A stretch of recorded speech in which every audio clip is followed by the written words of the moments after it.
السلام عليكم ورحمة الله وبركاته. متابعينا الكرام، بنقدم لكم عبر هذه القناة الأسعار اليومية والشهرية والعروض والتخفيضات اللي موجودة حاليا في المملكة العربية السعودية.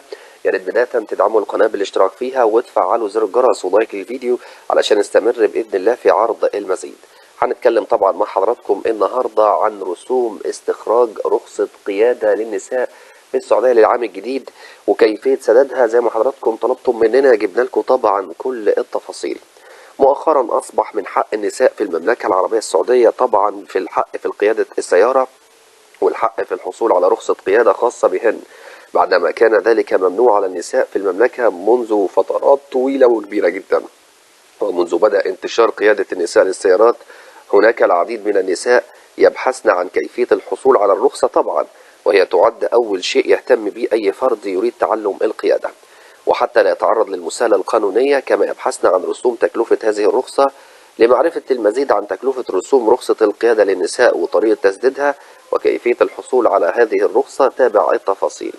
كل رخصة قيادة لها مدة معينة، وبحسب المدة بيتم تحديد الرسوم اللي بتفرض على الرخصة الخاصة لقيادة النساء، وهي كالتالي: عندما ترسب امرأة في اختبار القيادة للمرة الأولى، عندها تضطر لإعادة الاختبار مرة تانية فيجب فرض غرامة قدرها 10 ريال سعودي. ولكن إذا كانت المرة الأولى التي تقوم بها إحدى السيدات باستخراج رخصة القيادة وتكلفتها بتكون 40 ريال سعودي.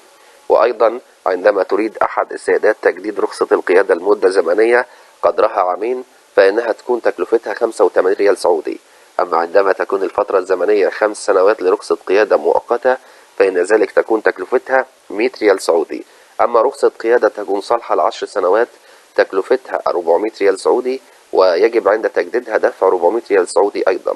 وهناك عدة خطوات يجب اتباعها لكي تستطيع تسديد الرسوم المقررة على رخصة قيادة النساء، وهي: أولا، عليك أن تتوجه إلى أي بنك أو صراف آلي في المملكة العربية السعودية. قم باختيار الخدمات الإلكترونية من القائمة الظاهرة أمامكم باختيار مدفوعات، ثم بعد ذلك اختر رخصة القيادة.